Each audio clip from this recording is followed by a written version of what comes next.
أعوذ بالله من الشيطان الرجيم.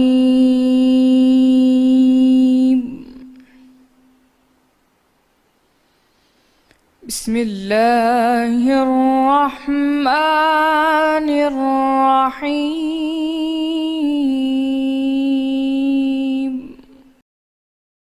मोमिनों, पैगंबर के घरों में न जाया करो मगर उस सूरत में कि तुमको खाने के लिए इजाज़त दी जाए और उसके पकने का इंतज़ार भी न करना पड़े। लेकिन जब तुम्हारी दावत की जाए तो जाओ, और जब खाना खा चुको तो चल दो, और बातों में जी लगा कर न बैठ रहो।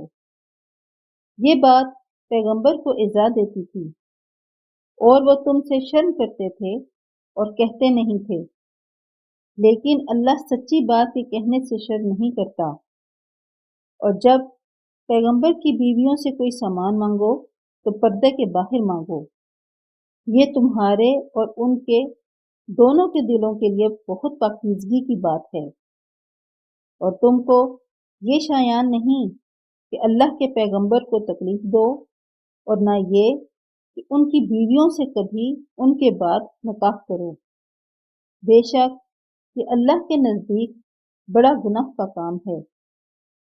अगर तुम किसी चीज़ को जाहिर करो या उसको मख्फी रखो तो याद रखो कि अल्लाह हर चीज़ से बाखबर है। औरतों पर अपने बापों से पर्दा ना करने में कुछ गुनाह नहीं, और ना अपने बेटों से, और ना अपने भाइयों से, और ना अपने भतीजों से, और ना अपने भांजों से, ना अपनी किस्म की औरतों से, और ना लोंडियों से। और ए औरतों, अल्लाह से डरती रहो, बेशक अल्लाह हर चीज़ से वाकिफ है। अल्लाह और उसके फरिश्ते पैगंबर पर दरूद भेजते हैं। मोमिनों, तुम भी पैगंबर पर दरूद और सलाम भेजा करो। जो लोग अल्लाह और उसके पैगंबर को रंज पहुंचाते हैं, उन पर अल्लाह दुनिया और आखिरत में लानत करता है, और उनके लिए उसने जलील करने वाला अजाब तैयार कर रखा है।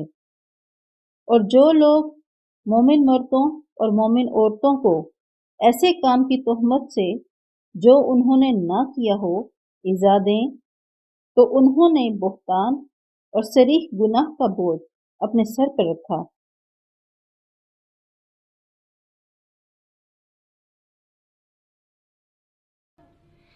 صدق الله